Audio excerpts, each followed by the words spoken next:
तो hello everybody, welcome to the crystal concept. This is Shubham और हम लोग शुरुआत करने वाले हैं linear equation in two variable practice set 5.2। Practice set 5.2 के क्वेश्चन नंबर 1 से क्वेश्चन नंबर 5 हम लोग सॉल्व कर चुके हैं। उस वीडियो का लिंक हमने डिस्क्रिप्शन में आपको दे दिया है और अभी हम लोग यहाँ पे मिल के सॉल्व करने वाले हैं क्वेश्चन नंबर 6 से लेके क्वेश्चन नंबर 10। डेफिनेटली आपको काफी मजा आने वाला, इतनी तो गारंटी है।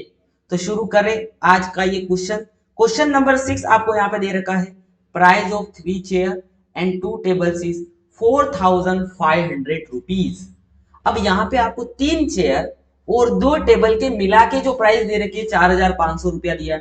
लेकिन यहाँ पे इतना पक्का है, आपको एक टेबल का और एक चेयर का प्राइस नहीं पता है। अब जो चीज नहीं पता है उसको क्या करना पड़ता है, एज्यूम करना पड़ता है। तो यहाँ पे लेट एज्यूम हम लोग यहाँ पे कर लेते हैं। क्या एज्यूम करना है, प्राइस ऑफ 1 चेयर। तो अब आप ही बता दो एक चेयर का प्राइस कितना होगा, एक्स। राइटिंग पे मत जाना, कॉन्सेप्ट पे जाना, ठीक है ना। और प्राइस ऑफ 1 टेबल, एक टेबल का प्राइस कितना मान लेते बच्चे बता दो। यहाँ पे एक टेबल का प्राइस कितना मान लेते अपन, वाई। अब आपने एक टेबल का प्राइस और एक चेयर का प्राइस एज्यूम कर लिया। अब मुझे आप बता दो खुद ही कि 3 चेयर का प्राइस कितना होगा। तो सर कितना इजी है यार, अगर एक चेयर का प्राइस एक्स है तो 3 चेयर का प्राइस हो जाएगा 3x। उसी तरीके से 2 टेबल का प्राइस कितना होगा, अगर एक टेबल का प्राइस y है तो 2 टेबल का प्राइस, एक टेबल का y तो 2 टेबल का प्राइस 2y। और दोनों को मिला के हमने दुकानदार को कितना पैसा दिया, हमने दिया 4500 rupees. I hope so this is a very simple. आ गया समझ में। नेक्स्ट स्टेटमेंट के तरफ बढ़ेंगे और अच्छे से समझ के एक नया इक्वेशन हम बनाने की कोशिश करेंगे। 5 चेयर का प्राइस और 3 टेबल का प्राइस मिला के 7000 रुपया होता है। तो 5 चेयर का प्राइस मतलब 5x हो जाएगा। 3 टेबल का प्राइस मतलब कितना हो जाएगा, कमेंट सेक्शन में बताओ। बता दिया। 3 टेबल का प्राइस हो जाएगा 3y और दोनों मिला के हो जाएगा यहाँ पे 7000 रुपया। अब आपसे मेरा सवाल है कि आपको फाइंड आउट करके बताना एक टेबल और एक चेयर का प्राइस। जिन जिन लोगों को निकालने आता है एक्स और वाई का वैल्यू, वो पहले सॉल्व करो, कमेंट सेक्शन में आंसर बताओ और फिर वीडियो के आगे बढ़ो। और जिनको नहीं आता वो मेरे साथ बने रहो। कैसे करोगे, अब मुझे बताओ। यहाँ पे 3 लिखा और यहाँ पे कितना लिखा, 5।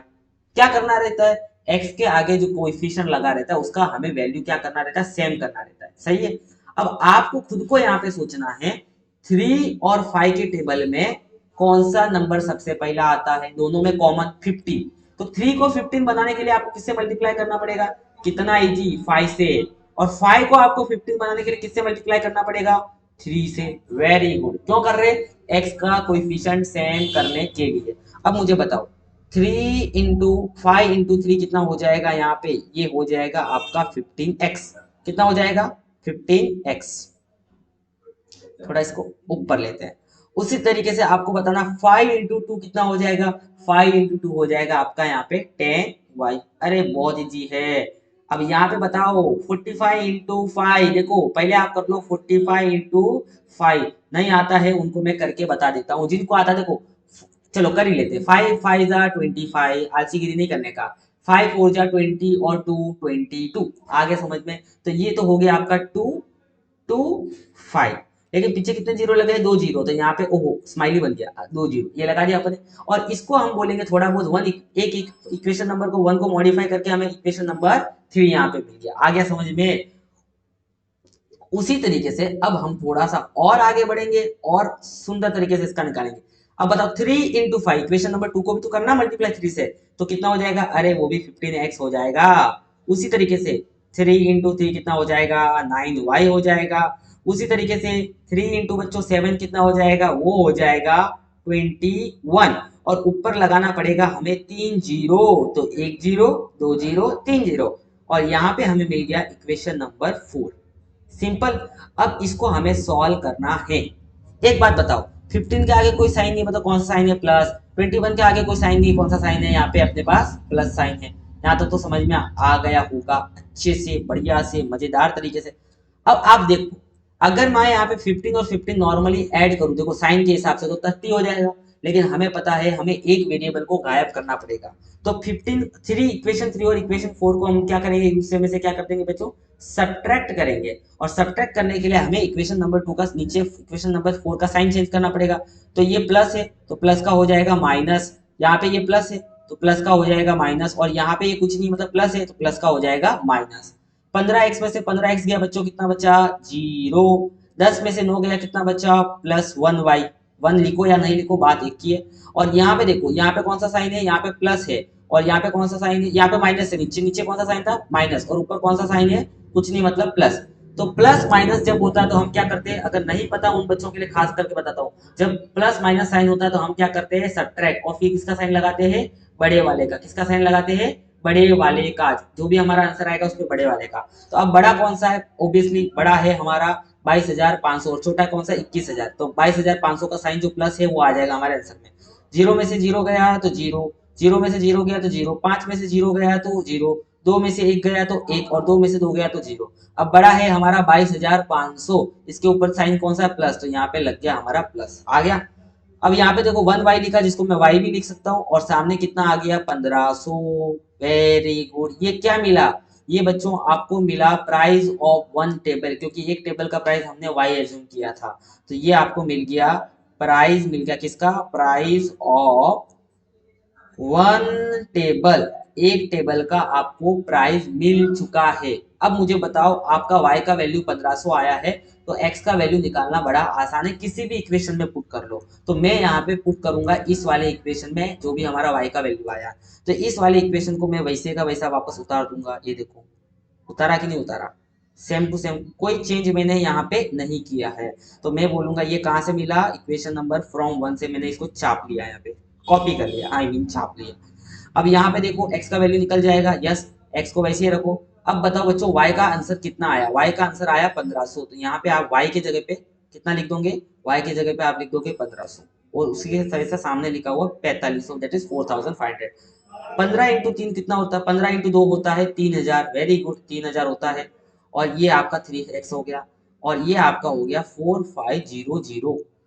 अब यहाँ पे क्या करोगे? 4500 आप यहाँ पे लिखोगे, और मुझे बताओ 3000 क्या है? यहाँ पे प्लस में है, इधर आके हो जाएगा आपका माइनस में, तो हो गया हमारा 3000 यहाँ पे आके माइनस में।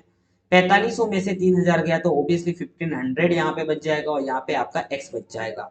यहाँ पे 3 देखो मल्टीप्लाई में है, तो इधर आके क्या हो जाएगा? ऑब्वियसली क्या हो जाएगा बच्चों? डिवाइड हो जाएगा। अब आप बताओ, 3 1 जा 3 के टेबल में 15 कब आता? 5 जा, और ऊपर के हमने 2 जीरो और लगा दिए, and this is your price of one chair. तो आपको यहाँ पे एक चेयर का प्राइस मिल चुका है, और वो कितना मिला बच्चों? वो आपको मिला 500। अब आपको जैसा इस क्वेश्चन में पूछ के रखा था, आपको इस क्वेश्चन में क्या पूछ के रखा था बच्चों? आपको फाइंड करना है टू चेयर का प्राइस और टू टेबल का प्राइस। क्या फाइंड करना है? टू चेयर और टू टेबल का मिला के प्राइस। आपको पता है एक टेबल का प्राइस आ गया 1500, और एक चेयर का प्राइस आ गया आपका कितना? 500। तो अब मुझे बताओ, दो चेयर और दो टेबल का प्राइस निकालना है, तो क्या करूंगा? दो चेयर का प्राइस निकालने के लिए मैं इंटू करूंगा, 2 into price of one chair. Price of one chair, तो मुझे यहाँ पे दो चेयर का प्राइस मिल जाएगा।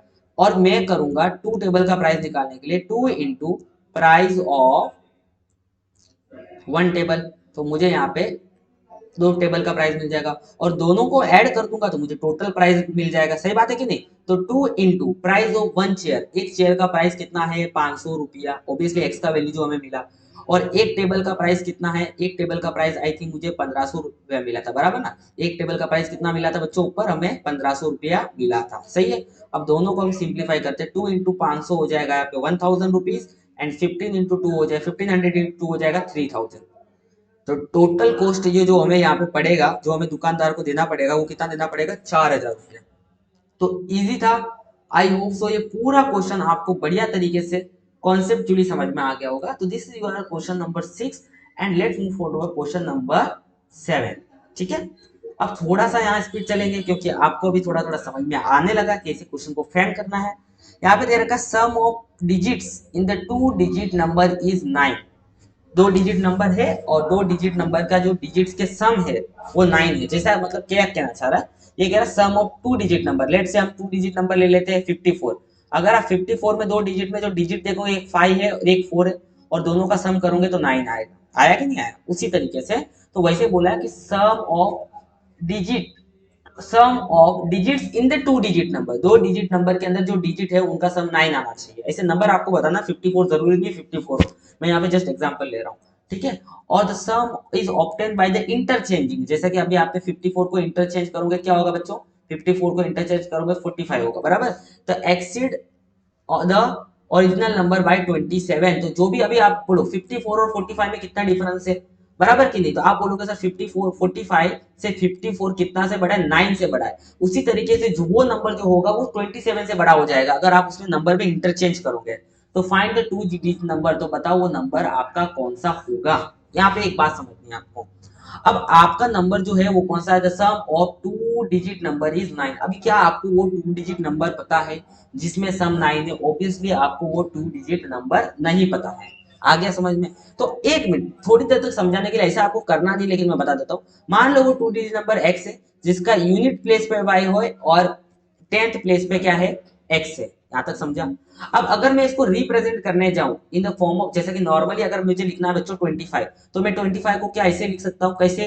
देखो पहला डिजिट कौन सा है, 5, तो मैंने 5 को ऐसे लिख दिया। और दूसरा डिजिट कौन सा है, 2। Can I right 2 into 10? अगर आप देखोगे 2 इंटू 10 20 होता है, और उसके अंदर 5 मिला दो मुझे 25 मिल जाएगा। तो मैंने पहला डिजिट तो वैसे लिख दिया, और दूसरा डिजिट लिखते समय मैंने उसको 10 से मल्टीप्लाई किया। उसी तरीके से मैं तीसरा डिजिट लिखते समय उसको 100 से मल्टीप्लाई करूंगा। चौथा डिजिट जैसा कि मैं आपको और बता ही देता हूँ, समझ लो आपको ये डिजिट लिखना था, आप पहला डिजिट तो वैसे का वैसे लिखोगे। दूसरा डिजिट क्या है आपका, 5 है। तो 5 को लिखते समय आप उसको 10 से मल्टीप्लाई करोगे क्योंकि वो 10th प्लेस पे है। और 2 को लिखते समय आप उसको मल्टीप्लाई करोगे 100 से। अगर आप इनका ऐड करोगे यू विल गेट 253 अगेन। बात समझ में आगे कैसे लिखना है? बस ये फंडा आपको, ये वाला कॉन्सेप्ट अगर क्लियर हो जाएगा तो आपका आधे से ज्यादा काम तो यही कंप्लीट हो जाएगा, ठीक है। तो इन सब चीजों को एक बार हम लोग यहाँ से हटा देते हैं अच्छे से, और फिर इस क्वेश्चन को बढ़िया से समझ लेते हैं। ओके, तो देखो यहाँ पे देखा है sum of two digit number is 9। अब दो डिजिट नंबर का सम कितना है, यहाँ पे 9 है। तो चलो लेट से हम लोग यहाँ पे एज्यूम करते हैं टू डिजिट नंबर एक्स और वाई के फॉर्मेट में है। उसका पहला नंबर वाई है, उसका पहला मतलब 0 प्लेस पे वाई है, और 10th प्लेस पे यहाँ पे क्या है, यूनिट प्लेस पे वाई, और 10th प्लेस पे एक्स है। तो इसको लिखते समय मैं लिखूंगा, पहले डिजिट को मैं लिखूंगा वाई, और दूसरे डिजिट को लिखूंगा मैं 10x। आ गया समझ में? और इन दोनों, मतलब पहला डिजिट कौन सा है, y, और दूसरा डिजिट है मेरा 10x। ये हो गया हमारा एक्स वाई वाला डिजिट, बराबर कि नहीं?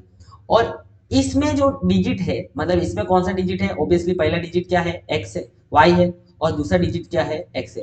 इन दोनों का अगर मैं सम करूंगा तो वो कितना आएगा, इन दोनों का सम करूंगा तो वो 9 आएगा। बात समझ में आ गया? इन दोनों का जो सम करूंगा मैं वो 9 आएगा। समझ में आ गया? अब मैं इस डिजिट को क्या करने वाला हूँ, इंटरचेंज। तो मतलब मैं एक्स वाई को लिखूंगा वाई एक्स, और एक्स वाई को मैंने जब वाई एक्स लिखा तो पहला डिजिट हो गया एक्स और दूसरा डिजिट है वाई, उसको मैं लिखूंगा 10y। यहाँ पे क्लियर है? भले ये दोनों नंबर हो, दोनों नंबर के अंदर का डिजिट का अगर मैं सम करूंगा कितना आएगा, 9 आएगा, जो मैंने लिखा हुआ है यहाँ पे। देखो x plus y is equal to 9। कैसे सर, ऐसे कैसे हो सकता है? देखो ना, 54 में क्या है, 5 प्लस 4 है, दोनों का कितना आया, 9 आया। अगर मैं यहाँ पे 45 लिखूं उसका उल्टा करके भी, तो 4 प्लस 5 है, तो दोनों का कितना आया, वापस 9 आया। उसी तरीके से यहाँ पे x प्लस वाई करूँ या y प्लस एक्स करूँ तो 9 आएगा। लेकिन अगर पहला डिजिट है तो वो 10x प्लस वाई है, और उसको उल्टा कर दूंगा तो वो बन जाएगा 10y प्लस एक्स। बात समझ में आ गया? तो यहाँ पे आपने क्या कर दिया, इंटरचेंज कर दिया। क्या कर दिया आपने, इंटरचेंज। समझ में आया? The number is obtain by the interchanging is digit exceed by the original number by 27। अगर जब आपने इंटरचेंज किया और इंटरचेंज करके आपको ये नंबर मिला, तो ये नंबर ओरिजिनल नंबर से 27 से ज्यादा है, तो इसको कैसा लिखेंगे कि जो नंबर आपको मिला, पहले इक्वल टू डाल दो। आपको कौन सा नंबर मिला इंटरचेंज करने के बाद, 10y प्लस एक्स मिला, very good. Digit exceed by the original number by 27। और आपका ओरिजिनल नंबर क्या था, आपका ओरिजिनल नंबर था 10x plus Y. 10x plus Y में अगर आपको 27 ऐड करोगे तो आपको क्या मिलेगा, 10y प्लस एक्स मिलेगा। मतलब इंटरचेंज करने के बाद जो नंबर मिला वो ओरिजिनल नंबर से 27 से ज्यादा है, इसके लिए हमने ओरिजिनल नंबर में 27 ऐड किया, और हमें इंटरचेंज करने के बाद वाला नंबर मिल गया। तो ये हमारा यहाँ पे हो जाएगा एक तरीके से, ये हमारा इक्वेशन 1 हो गया, जो बोला था सम ऑफ डिजिट 9 होना चाहिए, और ये हमारा इक्वेशन 2 हो गया। अब थोड़ा सा इक्वेशन 2 को आपको मॉडिफाई करना और सॉल्व कर लेंगे आगे यहाँ पे। अब मुझे बताओ, यहाँ पे y वाले सबको एक तरफ लेके आओ और नंबर को उधर लेके दो, तो ये 10y है। अब मुझे बताओ यहाँ पे प्लस वाई, इधर आके क्या हो जाएगा, माइनस वाई हो जाएगा। यहाँ पे प्लस एक्स है, और यहाँ पे 10x है, इधर आके क्या हो जाएगा, माइनस 10x, और इधर इक्वल टू के जस्ट 27 बचेगा। साइन इधर आने के बाद चेंज हो जाता है, बराबर ना? लेफ्ट से राइट में, राइट से लेफ्ट में अगर हम लोग लेके जाएंगे, प्लस का माइनस, माइनस का प्लस होता है, आपको पता है। 10y में से y गया तो कितना बचेगा, 9y बचेगा, बराबर। और यहाँ पे देखो x में से 10x, मतलब 10x में से x गया तो कितना बचेगा, 9x। और बड़ा क्या है बच्चों, यहाँ पे 10 बड़ा है, तो यहाँ पे हम लगा देंगे माइनस साइन, तो ये हमारा आ गया 27। अब यहाँ पे देखो, यहाँ पे 9 है और यहाँ पे 9 है, 9 9 कॉमन निकल जाएगा, तो अंदर बच जाएगा y minus x is equal to 27। सही है। अब आगे बढ़ते थोड़ा सा। अब 9 यहाँ पे देखो मल्टीप्लाई में, इक्वेशन के इक्वल टू के इधर आके क्या हो जाएगा, डिवाइड, तो 27 डिवाइड बाय 9 हो जाएगा हमारा 3, तो y minus x is equal to आ गया हमारा 3। ओके, थोड़ा सा इस इक्वेशन को और मॉडिफाई करके लिखेंगे। मैं x को आगे लिखूंगा, विद साइन लिखना पड़ेगा, ध्यान रखना, और y को मैं थोड़ा पीछे लिखूंगा, कोई दिक्कत नहीं होगा, हम लिख सकते हैं ऐसा ऑब्वियसली। हमारे को ये मिल गया इक्वेशन नंबर, हम इसको दे देंगे अभी 3। अब यहाँ पे हमारे लिए जो इंपॉर्टेंट इक्वेशन है वो है, एक तो इक्वेशन नंबर 1, जो ये हमें यहाँ पे दे रखा है, उसको मैं वैसा का वैसा यहाँ पे नीचे लिखूंगा, और इक्वेशन नंबर 3। तो इक्वेशन नंबर 1 तो हमारा बोलता है x plus y is equal to 9 था, ऑब्वियसली ये कहाँ से आया, मेरा 1 से आ गया। और इक्वेशन नंबर 3 बोलता है minus x plus y is equal to कितना है, 3, और ये मुझे मिल गया इक्वेशन नंबर, कहाँ से मिला, फ्रॉम 3 से मिला। दोनों इक्वेशन को समझ में आ रहा है आपको। अब मुझे बता दो यहाँ पे कि अपना प्लस एक्स और माइनस एक्स को अगर मैं डायरेक्ट नॉर्मली क्या करता हूँ, दोनों को ऐड कर लेता हूँ, ये जो दोनों इक्वेशन इनको नॉर्मली ऐड भी कर लेता हूँ। अगर यहाँ पे मेरा ड्राइंग, मेरा खुद का कैमरा आ जाएगा, मेरा व्यूज आ जाएगा, तो आपको ये ऐड नहीं दिखेगा, तो मैंने यहाँ पे ऐड लिख के रखा, आपको ध्यान रखना। ओके, मैंने दोनों इक्वेशन को ऐड कर दिया। तो अब यहाँ पे एक बार ध्यान लो अच्छे से कि x से तो x कैंसिल हो जाएगा, और y क्या हो जाएगा, 2y, और 9 और 3 कितना हो जाएगा, 12। 2 इधर मल्टीप्लाई में इधर आके हो जाएगा डिवाइड, ये बच्चों बच्चों का खेल है। आंसर आ गया हमारा 6। तो y का वैल्यू हमें 6 मिल गया। मतलब y क्या था हमारा, यहाँ पे y हमारा था 10 डिजिट वाला नंबर, ओरिजिनल नंबर में 10 डिजिट वाला नंबर, यहाँ पे हमने क्या, ओके, y हमारा क्या था, फर्स्ट डिजिट वाला नंबर, यहाँ पे देखो y था कि नहीं, वो हमें मिल चुका है। उसी तरीके से हमें क्या निकालना है यहाँ पे बच्चों, अभी यहाँ पे हमें x निकालना है। कोई भी इक्वेशन यूज कर लो, मैं ये वाला सेम इक्वेशन यहाँ पे x निकालने के लिए यूज करूंगा, तो ये हमारा हो जाएगा x plus y is equal to 9। अब मुझे बताओ y का वैल्यू यहाँ पे कितना आ रखा है, y का वैल्यू आके रखा है यहाँ पे आपका 6। कितना आ के रखा है, 6। और x का वैल्यू अभी तक हमें नहीं पता है, तो हम तो सॉल्व करने के लिए यहाँ पे बैठे, तो फटाफट हम लोग यहाँ पे x का वैल्यू फाइंड कर लेंगे। अब यहाँ पे +6 से उधर जाके कितना हो जाएगा, राइट साइड में जाके -6 हो जाएगा, और 9 में से 6 गया तो कितना बच गया, यहाँ पे 3। तो x का वैल्यू भी हमें 3 मिला। अब मुझे बताओ, वो जो अभी क्या पूछा है यहाँ पे, देखो अच्छे से अगर आप देखोगे क्वेश्चन में, जो आपको यहाँ पे पूछा गया है, वो पूछा गया फाइंड द 2 डिजिट नंबर। आपको यहाँ पे वो 2 डिजिट नंबर क्या होगा वो बताना है। तो यहाँ पे देखो 2 डिजिट नंबर क्या होगा आपको, आपने हमने जो 2 डिजिट नंबर एज्यूम किया था वो एक्स वाई के फॉर्मेट में किया था, थोड़ी देर समझाने के लिए। तो पहला x हमारा 3 हो गया, और y हमारा क्या हो गया, 6, तो वो हो जाएगा आपका 36। सही है कि नहीं। इसका अगर आप उल्टा भी करते हो तो वो हो जाएगा 63। और आप अच्छे से अगर देखोगे, तो अगर आप 63 और 36 में फर्क भी देखोगे, तो 63 में से आप 36 अगर माइनस करोगे, तो 13 में से 6 चला जाएगा, तो कितना बच जाएगा यहाँ पे, आई थिंक कोई गड़बड़ तो नहीं हुई है। ओके, तो 13 में से यहाँ पे 6 चला गया, तो मेरे हिसाब से आपका यहाँ पे जो बच जाएगा वो कितना बच जाएगा, यहाँ पे देख लो, 4 और 3 7, करेक्ट है। और 6 में से 3 चला, 13, इधर इधर कितना बचा, 5, 5 में से 3 गया तो 27। तो देखो हमारा बोला भी था कि इंटरचेंज करने के बाद जो आपको नंबर मिलेगा, मतलब 63 जो आपको मिला इंटरचेंज करने के बाद, वो जो ओरिजिनल नंबर है कितना, 36, उसके 27 से बड़ा होगा, तो देखो मिला। मतलब आपका आंसर 100% सही है। आई होप सो ये पूरा सॉल्यूशन विद कॉन्सेप्ट आप समझ चुके होंगे। तो प्लीज इसको एक बार लिख लो, और अच्छे से समझ के इसको कंप्लीट करो, ठीक है, ऐसे गाय गड़बड़ मत करना थोड़ा भी। ओके, तो प्लीज विद कॉन्सेप्ट आप चलते रहो मेरे साथ में। आगे बढ़ते हैं अभी क्वेश्चन नंबर 8 देखते हैं। क्वेश्चन नंबर 8 में हमें क्या दे रखा है, तो यहाँ पे हमें यहाँ पे अच्छे से देखना है इसको अपने। हाँ, क्वेश्चन नंबर 8 को आपके लिए एक सुंदर सुंदर पेन लिया जाए पिंक कलर का, ठीक है, pink is my favourite colour, ऐसा मैं नहीं बोलना चाहूंगा, चलेगा। ये ट्रायंगल एबीसी, एक ट्रायंगल एबीसी नाम का, और उसके अंदर एंगल ए है is equals to the sum of measure of angle B and angle C. अब यहाँ पे आपको लेके जाना पड़ेगा मुझे, इधर इधर थोड़ा सा, इधर इधर आजा, इधर आजा। ओके, आ गया।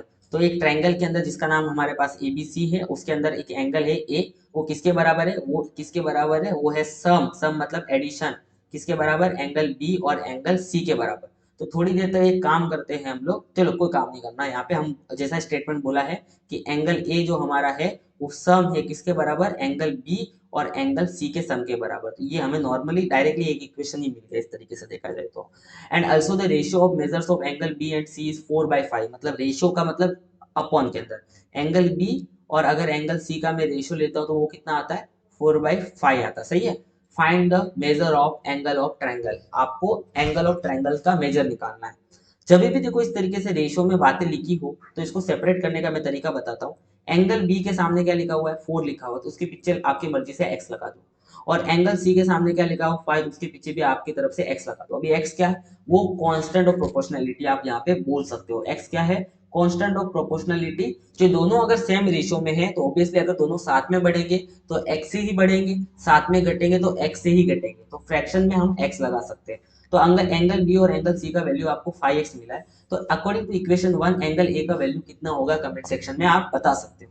अगर आप अच्छे से देखोगे तो अगर एंगल बी का वैल्यू कितना है बच्चों, यहाँ पे अपने को 4x मिला कि नहीं मिला, और एंगल सी का वैल्यू कितना मिला 5x, तो अपने को यहाँ पे एंगल ए का वैल्यू सिंपली दिख रहा है, टोटल हो जाएगा 9x। होगा कि नहीं होगा, वेरी गुड, हो गया कि नहीं हो गया। 4x और 5x अगर हम करेंगे तो 9x होगा।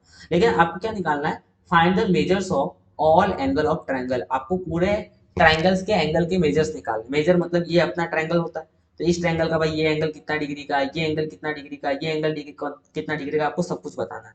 आपने बचपन में एक प्रॉपर्टी पढ़ा होगा, वो प्रॉपर्टी क्या बोलता था, द सम ऑफ, मान लो ये हमारे पास एक ट्रायंगल है, एक खूबसूरत सा हम ट्रायंगल बना ही लेते हैं, और इस ट्रायंगल के अंदर कुछ एंगल्स बना लेते हैं। ये हमारा ए एंगल है जो अभी यहाँ पे हमारे पास 9x है, और ये हमारा बी एंगल है जो अभी हमारे पास यहाँ पे 4x है, और ये हमारा सी एंगल है जो अभी हमारे पास 5x है। सही है ना।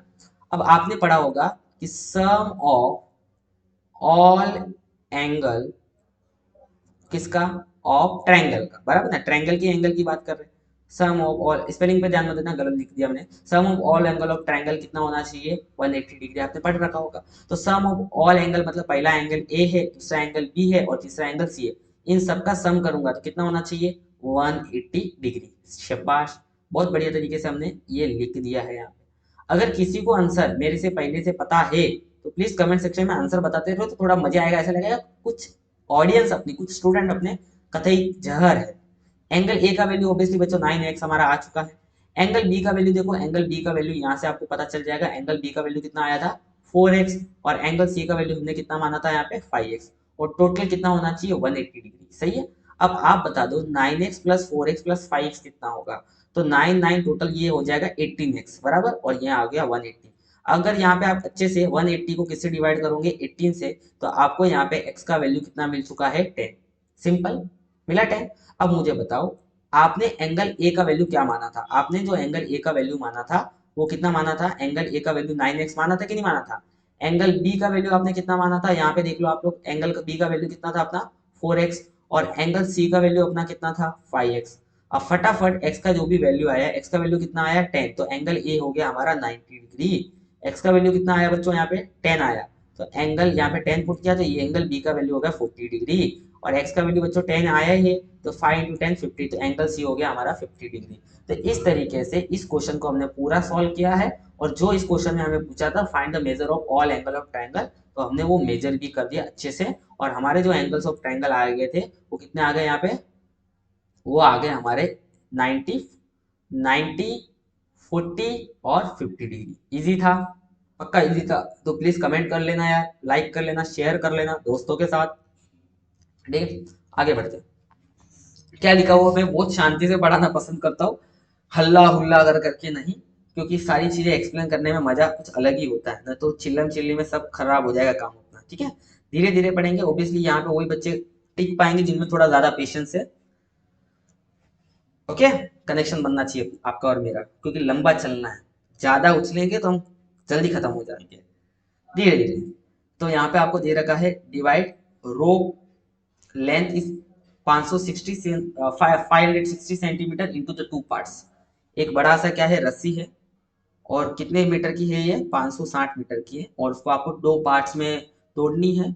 Twice the length of the smaller part is equal to the 1/3 of the larger part. यहाँ पे क्या दे रखा है, टू पार्ट्स में आपने ब्रेक डाउन कर दिया, आपने इस रस्सी को दो पार्ट में तोड़ दिया, एक हिस्सा इधर का हो जाएगा एक हिस्सा इधर का हो जाएगा, बराबर ना। टोटल रस्सी 560 मीटर की थी, two parts, and twice the length of the smaller part is equals to the 1/3 of the larger part। तो जो such that twice the length of the smaller part is equals to 1/3 of the larger part। तो मुझे बताओ यहाँ पे हमने जो smaller part है उसको मान लेते थोड़ी देर तक, आप मान लो चलो स्मॉलर पार्ट को हम एक्स मानते हैं और लार्जर पार्ट को हम लोग वाई मानते हैं, ठीक है। तो हमने बोल दिया कि जो स्मॉलर पार्ट है वो मेरा एक्स है और जो मेरा लार्जर पार्ट है बच्चों, लार्जर पार्ट को मैंने मान दिया वाई। यहाँ तक समझे आपको। अब यहाँ पे आपको यहाँ पे एक तो क्लियर है भाई कि जो x है और जो y है, स्मॉलर पार्ट और लार्जर पार्ट है तो 560 सेंटीमीटर रस्सी का ही पार्ट है ना। तो इतना तो समझदारी वाली बात है कि अगर मैं x और y को ऐड करूंगा, स्मॉलर पार्ट और लार्जर पार्ट को ऐड करूं तो 560 बनना तो पक्का है, तो इसमें कोई बड़ी बात है नहीं। अब लिखा हुआ है twice the length of the smaller part. Smaller part का जो स्मॉलर पार्ट क्या है हमारा x है, उसका ट्वाइस कर लो, कर दिया। और बोला है 1/3, क्या किया है 1/3 ऑफ द लार्जर पार्ट। तो लार्जर पार्ट y है, उसका 1/3 मतलब मल्टीप्लाई बाय 1/3 कर दो। और दोनों क्या है इक्वल है, तो बीच में क्या डाल दो इक्वल टू, ये लो डाल दिया। यहाँ से हमें नॉर्मली इक्वेशन नंबर क्या मिल जाएगा 2। तो find the length of the larger part, आपको यहाँ पे length of the larger part मतलब जिसको हमने y मान के रखा है वो आपको फाइंड आउट करना। चलो थोड़ा सा आगे बढ़ते हैं। देखो अब यहाँ पे सिंपली आपको अच्छे से देखोगे, यहाँ पे 2 मल्टीप्लाई में इधर आके क्या हो जाएगा डिवाइड। तो यहाँ पे हो गया 3 तो पहले से था, 2 और आ गया यहाँ पे और ये बचा। तो 3 इंटू ये 6 हो गया और ये y बच गया। तो यहाँ से आपको सिंपली डायरेक्ट x का वैल्यू मिल गया y के फॉर्म में 1/6 इंटू वाई। अब एक काम करो, इक्वेशन 1 को आप ऐसे का ऐसा यहाँ पे लिख दो। क्या है इक्वेशन 1 बच्चों, एक मिनट, यहाँ पे अपने पास इक्वेशन 1 क्या है, इक्वेशन 1 है x plus y is equals to 560। मैंने वैसा का वैसा लिखा, कुछ भी नहीं किया, करेक्ट है। अब यहाँ पे बताओ x का वैल्यू कितना है। अगर x का वैल्यू देखोगे आप लोग तो 1/6 इंटू वाई है, तो 1/6 इंटू वाई पुट कर दिया मैंने x का वैल्यू 1/6 इंटू वाई। अब आपको इसको सॉल्व करना है, तो मुझे बताओ यहाँ पे कुछ नहीं तो 1 है और यहाँ पे कुछ नहीं तो 1 है। क्रॉस मल्टीप्लाई करने आपको आते होगा, नहीं आता तो मैं बता देता हूँ 1/6 और इधर 1 सही है। तो अभी बताओ 6 इंटू 1 कितना हो जाएगा 6, 1 इंटू 1 कितना हो जाएगा 1 और नीचे कितना हो जाएगा 6 इंटू 1 हो जाएगा यहाँ पे 6। तो ये हो गया आपका 7/6। तो ये हो गया आपका 7/6 वाई, सही है। और इधर 560। कुछ गलत हो जाए गलती से तो मुझे कमेंट सेक्शन में बता देना, सर आपने ये क्वेश्चन गलती गए गए में गलती कर दिया था। ओके तो we will correct it. 560 into यहाँ पे 6 इधर देखो मल्टी डिवाइड में है, इधर आके मल्टीप्लाई हो जाएगा और 7 यहाँ पे ऊपर है तो यहाँ पे आके डिवाइड हो जाएगा और y यहाँ पे हमारा अकेला हो गया, ठीक है। अब यहाँ पे आप इस क्वेश्चन को डायरेक्ट सॉल्व करने मत जाओ। सॉल्व करने का मतलब क्या करते कोई कोई बच्चे यहाँ पे नहीं डायरेक्ट मल्टीप्लाई कर लेते, इन दोनों नंबर का मल्टीप्लाई करते नहीं करने का आपको, क्या करने का 7 1 जा, क्या 7 के टेबल में 56 आता है, हाँ सर 8 आता है तो 8 आ गया, तो यहाँ पे 8 आ गया और ये देखो ये जीरो वैसा का वैसा बच गया, जीरो लगा दिया और इंटू 6। ओके 8 6 कितना होता है, 8 6 होता है 56 नहीं 48, वेरी गुड। और पीछे लग गया जीरो। तो यहाँ पे हमारा जो y का वैल्यू कितना आ गया 480। और y हमारा रस्सी का कौन सा पार्ट था, y हमारे रस्सी का लार्जर पार्ट था। तो हम बोलेंगे the larger part of the रस्सी, जिसको हम लोग रोप बोलेंगे। कितना आ गया बच्चों 560 में से लार्जर पार्ट जो होगा हमारा 460 आ गया। कितना आ गया 460 आ गया समझ में, कितना होगा लार्जर पार्ट 460, ठीक है। तो अगर स्मॉलर पार्ट बोलते तो कैसा निकालते, मेरा सवाल है आपको। अगर रस्सी का आपको स्मॉलर पार्ट बोला जाता तो आप कैसा निकालते। अगर रस्सी का अगर आपको यहाँ पे स्मॉलर पार्ट बोला होता तो कैसा निकालते। तो मेरा सवाल आप सभी के है, find smaller part of the rope. और देखते कितने लोग कमेंट सेक्शन में रोप का स्मॉलर पार्ट बता पाते हैं। जो स्टूडेंट बता पा रहे मतलब जेन्युइनली स्टडी कर रहे हैं। Okay so let's move forward. Question number 10 simple देखते क्वेश्चन में क्या पूछा गया है। एक कॉम्पिटिटिव एग्जाम हो रहा है, मतलब आपको पता बड़े बड़े एग्जाम्स होते हैं।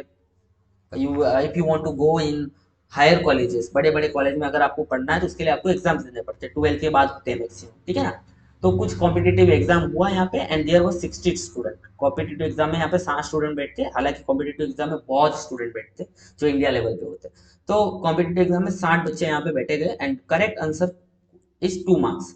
हर करेक्ट आंसर को यहाँ पे 2 मार्क्स दिया जाएगा। 60 बच्चे यहाँ पे इस कॉम्पिटिटिव एग्जाम में बैठे हुए हैं और जो भी स्टूडेंट करेक्ट आंसर करेगा तो उसको 2 मार्क्स यहाँ पे मिलेगा, जैसा कि यहाँ पे आपको लिख के रखा हुआ है। करेक्ट आंसर होगा तो ही विल गेट 2 मार्क्स, बराबर ना, ये carry will carry 2 marks. And for incorrect answer, अगर आंसर गलत होगा तो 1 मार्क्स विल बी सब्ट्रैक्टेड, मतलब अगर आपका आंसर गलत हुआ तो 1 मार्क आपका कम हो जाएगा। समझ में आया आपको, 1 मार्क माइनस हो जाएगा।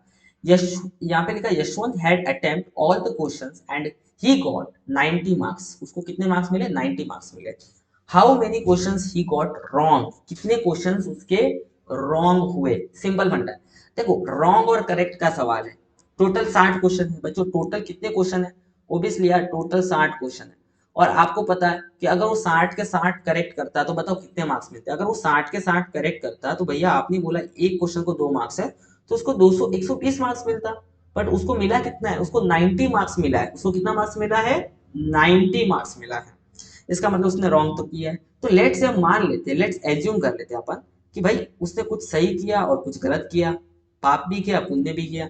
हम बोलते हैं जो उसने आंसर को राइट किया, जितने भी आंसर उसने राइट किए उसको हम एक्स मान लेते हैं, और जितने क्वेश्चन उसने रॉन्ग किए हैं उसको हम लोग मान लेते हैं वाई। सही बात है कि नहीं। अगर आप यहाँ पे ओके हमने मान दिया राइट और रॉन्ग का, हमने मान दिया एक्स और वाई। अब मुझे बताओ यहाँ पे जो भी उसने क्वेश्चंस, यहाँ जो भी आंसर उसने राइट किया होगा तो उसको कितने मार्क्स मिले होंगे उस राइट मार्क्स के करस्पॉन्डिंग। तो एक क्वेश्चन को अगर 2 मार्क्स मिलते हैं तो उसको टोटल कितने मार्क्स यहाँ पे मिल गए होंगे, टोटल कितने मार्क्स यहाँ पे उसको मिल गए होंगे।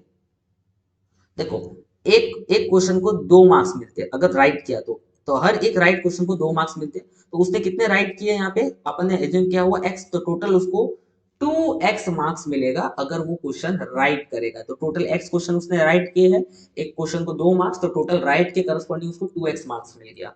रॉन्ग कितना किया है, y क्वेश्चन। अगर एक क्वेश्चन रॉन्ग करता है तो कितना मार्क्स माइनस होता है, 1 मार्क्स माइनस होता है। तो यहाँ पे टोटल y क्वेश्चन किया है तो 1 इंटू वाई मार्क्स क्या हो जाएगा, माइनस हो जाएगा जितना मार्क्स को मिला होगा उसमें से। तो टोटल उसको 2x मार्क्स मिला करेक्ट करके, उसमें से 1 माई माइनस हो गया क्योंकि उसने रॉन्ग किया ना, रॉन्ग करते हैं सब्ट्रैक्ट होगा उसके टोटल मार्क्स में से। और टोटल सब्ट्रैक्शन करने के बाद उसको ओवरऑल मार्क्स कितना मिला, 90 मिला। ओवरऑल मार्क्स कितना मिला, 90 मिला। सिंपल था, बहुत ज्यादा ही सिंपल था। कोई डाउट है यहाँ पे, ठीक है। अब आगे देखो अटेम्प्ट ओके 2 मार्क्स मिला और 1 मार्क्स यहाँ पे सब्ट्रैक्ट करने के बाद उसका माइनस होगा। टोटल कितने क्वेश्चन है बताओ, टोटल यहाँ पे बच्चों देखो 60 क्वेश्चन है, सही है ना।